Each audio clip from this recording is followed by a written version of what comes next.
ओम शांति। बच्चे भोलानाथ के सम्मुख बैठे हुए हैं।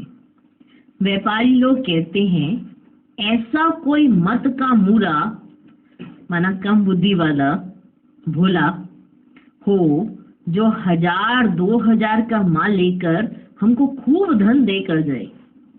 माना व्यापारी लोग कहते हैं कि ऐसा मूरा कोई आए माना कम बुद्धि वाला और 1000-2000 का माल लेके जाए लेकिन इतना धन देकर जाए।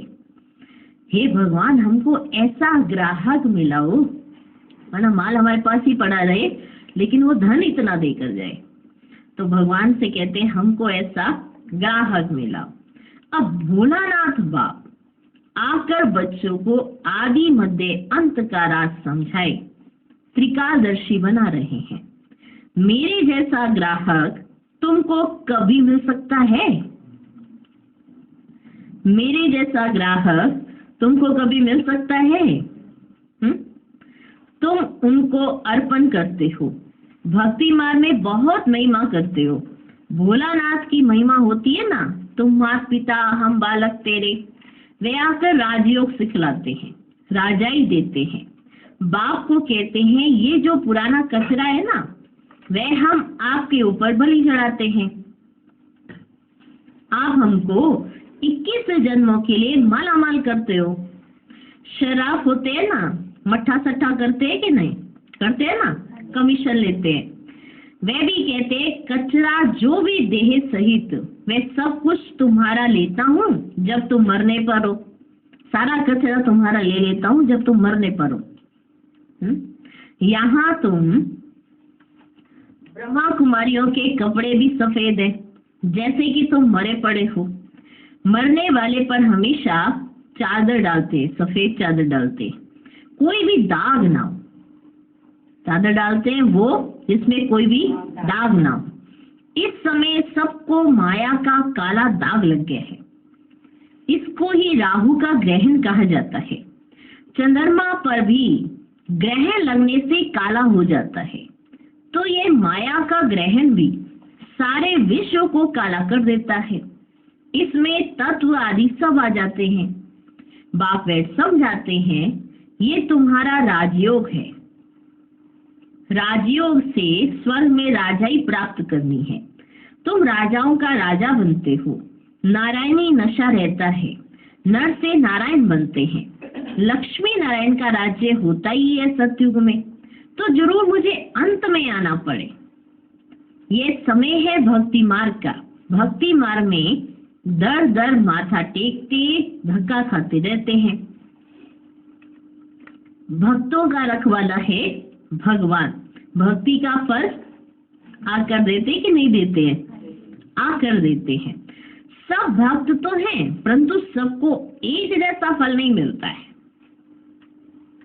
सब भक्त हैं पर सबको एक जैसा फल नहीं मिलता है।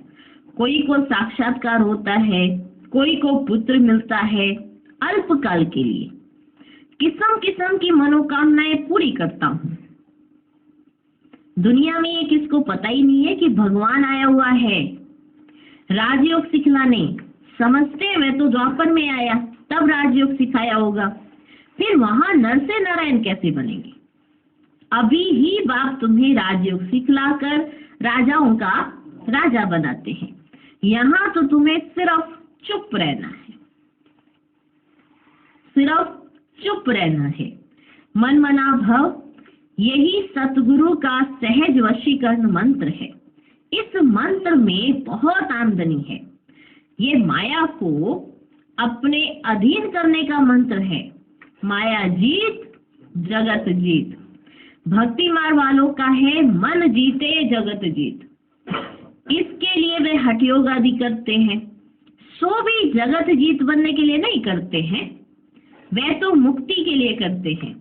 बाप आकर कहते हैं बच्चे देह सहित सर्व धर्मानी परित्यज्य, मैं फलाने धर्म का हूँ फलाना हूँ, ये सब बातें छोड़ अपने को आत्मा समझ मामेकम याद करो। बस मैं जो मत दे रहा हूँ उस पर चलो। बाकी अब तक जो अनेक मतों पर चलते आए उन सब की मत छोड़नी पड़े तो तुम्हारा ज्ञान बिल्कुल नया हो गया। समझते इन्हों की तो बातें तो नहीं है, इन्हों की बातें जो है ना है तो नहीं। तुम बच्चे जब किसी को समझाते हो ना तो पहले उनकी नब्ज देखनी है, सबके सामने एक जैसी बात नहीं करनी है, पहले उसकी नब्ज देखनी है, यानी सबके सामने एक जैसी बात पहले शुरू कर दी। मनुष्यों की है अनेक मतें, तुम्हारी है एक मत परंतु नंबरवार है। मनुष्य की है अनेक मतें, तुम्हारी है एक मत पर नंबरवार है। जो अच्छा योग में रहते हैं, धारणा करते हैं, वे जरूर अच्छा समझाएंगे। कम धारणा वाले कम समझाएंगे। कोई भी हो उनको एक ही सिंपल बात बताओ, भर ग्रस्त व्यवहार में रहते रहो परंतु कमल फूल समान। उनको एक ही बात समझाओ, भल ग्रस्त व्यवहार में रहते रहो परंतु कमल फूल समान। तुमको मालूम है कमल के फूल को बाल बच्चे बहुत होते हैं, कमल के फूल को, और मिसाल भी उनका ही दिया जाता है। बाप को भी बाल बच्चे तो बहुत है। कमल का फूल खुद पानी के ऊपर रहता है और बाकी बाल बच्चे नीचे रहते हैं। यह मिसाल अच्छा है। बाबा कहते हैं ग्रस्त व्यवहार में रहो परंतु पवित्र रहो। यह बात हो गई पवित्रता पर। सो भी इस अंतिम जीवन के लिए पवित्र रह मामेकम याद करो। रचना की पालना भी जरूर करनी है, नहीं तो हठयोग हो जाएगा। अगर रचना की पालना नहीं की तो क्या हो जाएगा? हठयोग, राजयोग नहीं होगा। दुनिया में पवित्र तो बहुत रहते हैं ना बच्चे। बाल ब्रह्मचारी तो भीष्म पितामह मिसल हो गया। अच्छा, बाल ब्रह्मचारी वे जो स्त्री पुरुष दोनों इकट्ठे रहे, पवित्र रहे। गंधर्वी वास की चर्चा तो शास्त्रों में भी है परंतु कोई जानते ही नहीं है। ये तो बाप ही समझ जाते हैं। बाबा कहते हैं बच्चे अब काम चिता के बदले दोनों ज्ञान चिता का हथियाला बनो। कैसा अच्छा काम तुम ब्राह्मण करते हो। प्रतिज्ञा करनी है पवित्र रहने की। एक दो को सावधान करते तुम दोनों स्वर्ग में चले जाएंगे। यहाँ तुम इकट्ठे पवित्र रहकर दिखाते हो, इसलिए तुम बड़ा ऊंच पद ले सकते हो। मिसाल दिया जाएगा ना, ज्ञान चिता पर बैठ स्वर्ग में जाकर उच्च पद पाते हैं। इसमें हिम्मत है बड़ी। अगर पक्के हो चलते रहो तो पद अच्छा ऊंच पाएंगे।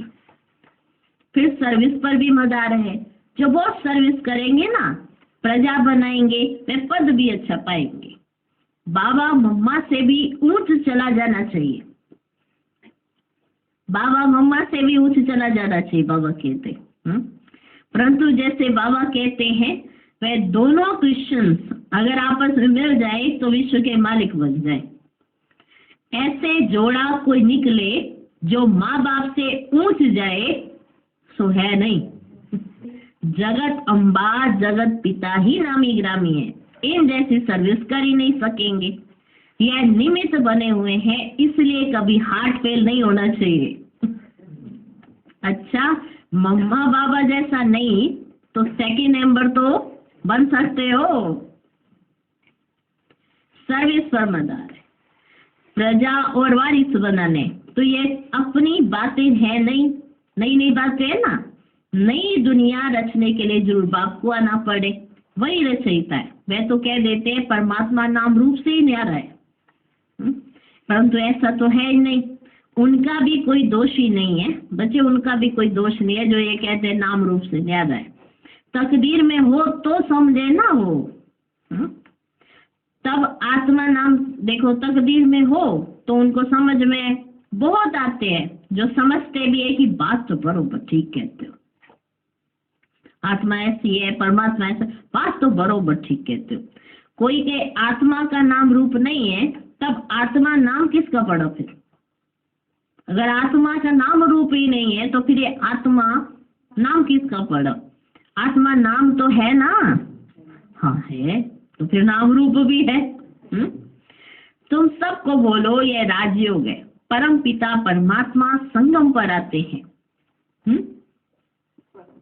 कब आते हैं? राजयोग जरूर संगम युग पर सिखलाएंगे, तब तो पतित को पावन बनाएंगे ना। तो यहाँ की बात ही नहीं आ रही है।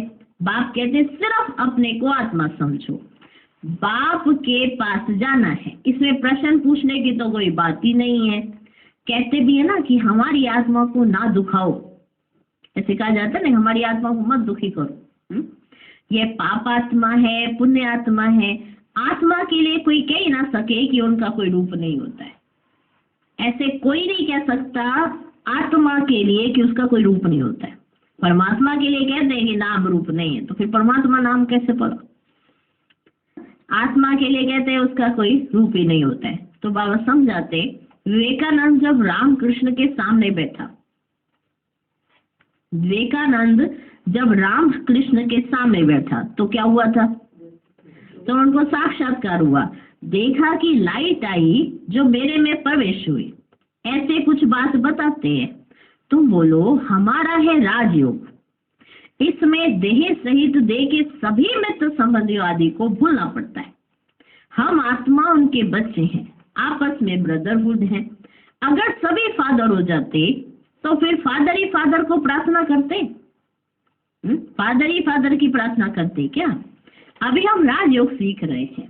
यह है राजाओं का राजा बनने का योग। अभी तो राजा ही है ही नहीं ना बचे, तो समझाना है हम शांति में रहकर सिर्फ शिव बाबा को याद करते हैं, अपने को शरीर से न्यारा समझते हैं। आत्मा कहती है मैं एक शरीर छोड़ दूसरा लेती हूँ। कौन कहती है? तो नॉलेज का संस्कार आत्मा में ही रहता है ना। अच्छा व बुरा संस्कार किस में है? आत्मा में है ना। तो आत्मा निर्लेप नहीं है, ये समझाना है। नाम रूप आत्मा का है, ये भी समझाना है। आत्मा निर्लेप नहीं है, यह भी समझाना है। आत्मा पुनर्जन्म में आती है, घड़ी घड़ी ऑर्गन्स लेना पड़ता है। आत्मा स्टार है और भृगुटी के बीच रहती है। आत्मा का साक्षात्कार हुआ तो उसने समझा इनमें कोई ताकत है जो मुझे आत्मा का साक्षात्कार कराए। किसने समझा? विवेकानंद ने समझा कि राम कृष्ण ने हमें आत्मा का साक्षात्कार कराया। ये समझा रामकृष्ण में बड़ी ताकत है। अब आत्मा तो भृगुटी के बीच में रहती है, साक्षात्कार किया ना किया फर्क क्या रहा? साक्षात्कार किया या ना किया, आत्मा तो आपकी भृगुटी के बीच में है, रामकृष्ण की उनकी भृगुटी के बीच में, विवेकानंद की उनकी भृगुटी के बीच में। साक्षात्कार किया ना किया फर्क क्या रहा? आत्मा खुद कहती है मैं स्टार हूँ, मेरे में 84 जन्मों का पाठ है। अगर 84 लाख जन्म हो तो इतने संस्कार हो जो पता नहीं क्या हो जाए। अभी 84 वाले तो पूरे ही नहीं हो पा रहे हैं। 63 जन्म के जो संस्कार है आज दिन तक खत्म नहीं हो पा रहे। और अगर 84 लाख हो तो सोचो हालत कैसी हो जाए, कैसी हालत हो जाए।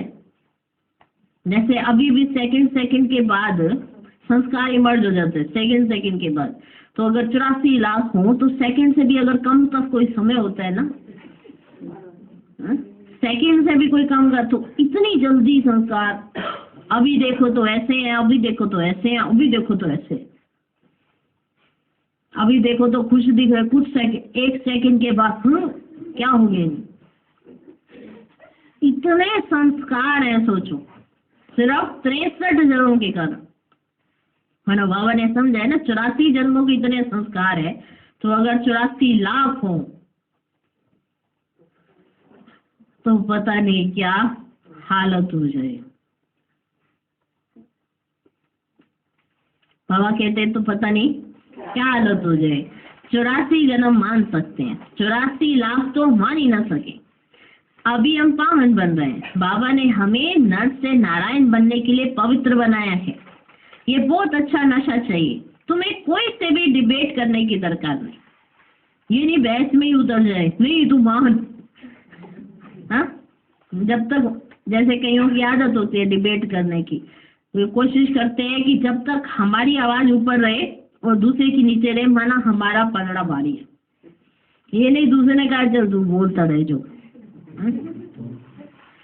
कहीं समझ लेते हैं ऐसे कईयों की ये संस्कार होता है ना, समझते हैं जब हमारी आवाज अप रहेगी दूसरे की नीची रहेगी तो समझ लिया इसने कि मैं उसके ऊपर हावी हो गया।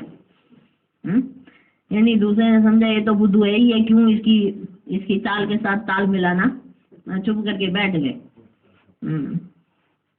इसकी ताल के साथ ये भी आवाज तेज में बोले, हम भी तेज में बोले, तो दूसरे ने कहा चल तू ही बोलता रहे, गला तेरा ही खराब होगा, सिर में तेरे ही दर्द होगा, मैं क्यों दर्द कराऊं। तो बाबा कहते ऐसे नहीं कि तुमको समझा नहीं है और पीछे पड़ गए, आज नहीं इतनी मुश्किल से तो कोई मिला है, आज इसका काम करना ही करना है, इसको समझाना ही। और वो जब भी आपको दोबारा देखे तो रास्ता ही चेंज कर ले कि आ गए। तो ऐसा हंस रहे हैं तो किसी के साथ ऐसा अनुभव हुआ होगा शायद। जैसे किसी के पीछे ही पड़ जाते हैं ना, तो दूसरा कहता है कि अरे बख्शो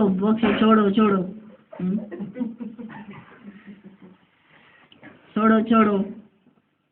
तो तुम्हें किसी से डिबेट नहीं करनी है, ये दरकार ही नहीं है तुमको कि तुम डिबेट करने बैठो। ये सोचते नहीं आज तो हमने अच्छा समझा दिया,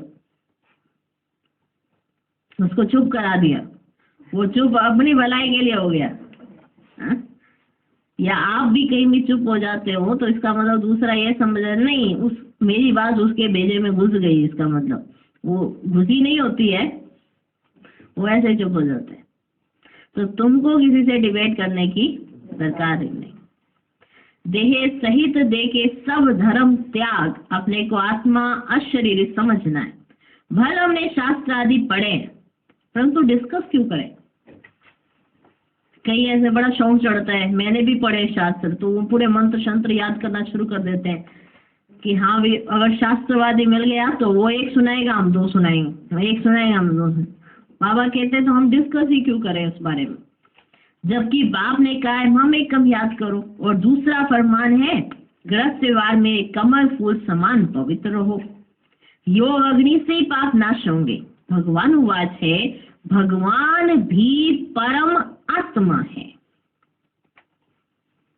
उनको भी स्टार कहेंगे। बहुत पॉइंट्स हैं, एक समय नहीं निकल सकती, बहुत सारे पॉइंट्स हैं। असामी देख युक्ति से उठाना है, सामने देखना है कि कौन है, फिर वो वाले पॉइंट्स उठाने। यानी सब जगह बाबा ने कहा ऐसे ही समझाओ, जैसे कई बार मुरली में आता है ऐसे समझाओ। तो जैसे पीछे भी आया था, बाबा ने कहा कि कौन हो ब्रह्मा कुमार कुमारी, ऐसे परिचय दो।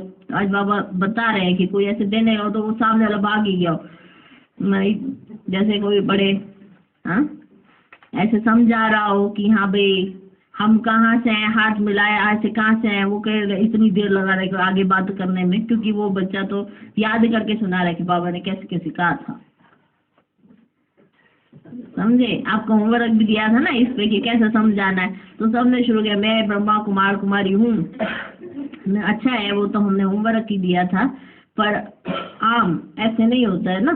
सामने आप देखोगे, उसकी नब्ज देखोगे, अगर वो पहले आपसे सुनना ही नहीं चाहता है तो आप, बाबा ने कहा ना, वेश बदल के जाओ। और फिर वो आपको कहे कि आप तो बीके लगते हो, तो हाँ लगते हैं क्या हैं, पहले उनको सुना दो तो उनको तीर लग जाएगा, फिर घर जाएंगे तो सोचेंगे कि हाँ बात तो उन्होंने राइट कही। तो पहले कई बार सुनते नहीं ना, तो इसीलिए बाबा कहते कि वेश बदल के भी जाओगे तो सुनेंगे तो सही। उनसे ही पूछो कि तुम क्या कर रहे हो, ये कैसे करते हो, पर ऐसे नहीं पूछो कि आप बड़े होशियार हो और उस ढंग से पूछो क्या कर रहे हो आप ये। तो पूछने में भी फजीलत होनी चाहिए, ऐसे नहीं कि हाँ भाई ऐसे पूछा जैसे आप बड़े अक्लमंद हैं और दूसरा बेवकूफ है, ऐसे नहीं होना चाहिए।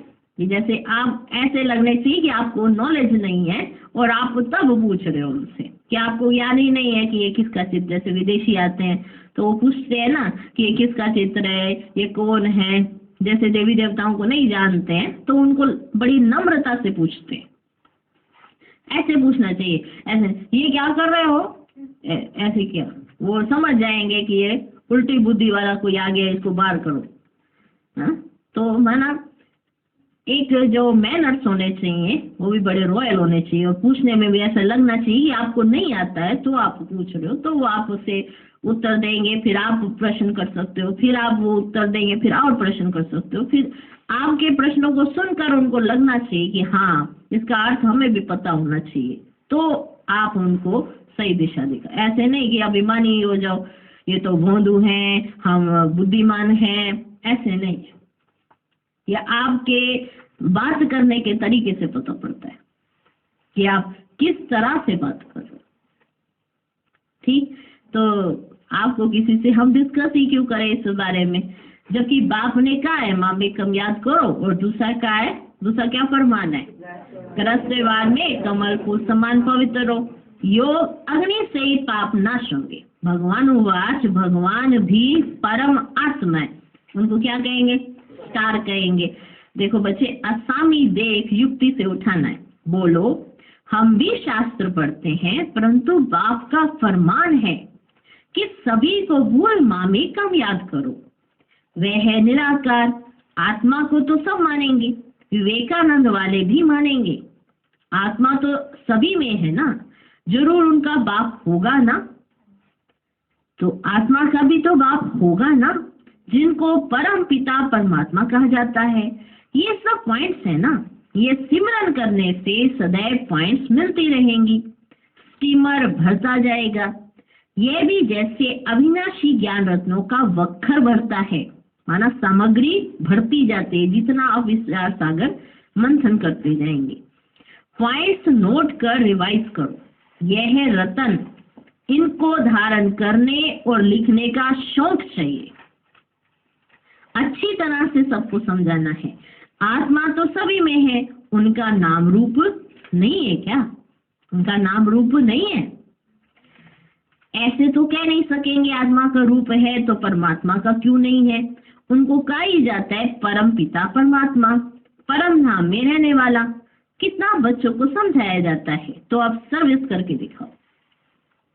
बाबा तो सर्विस पर इनाम देते हैं, जो बच्चे सर्विस करते हैं बाबा उनको क्या देते हैं, इनाम देते हैं।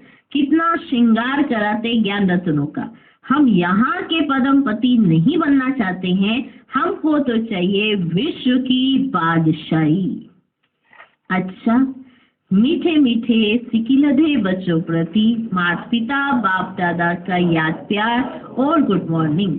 रूहानी बाप की रूहानी बच्चों को नमस्ते, हम रूहानी बच्चों की भी रूहानी बाप को नमस्ते नमस्ते नमस्ते। Good morning good morning good morning.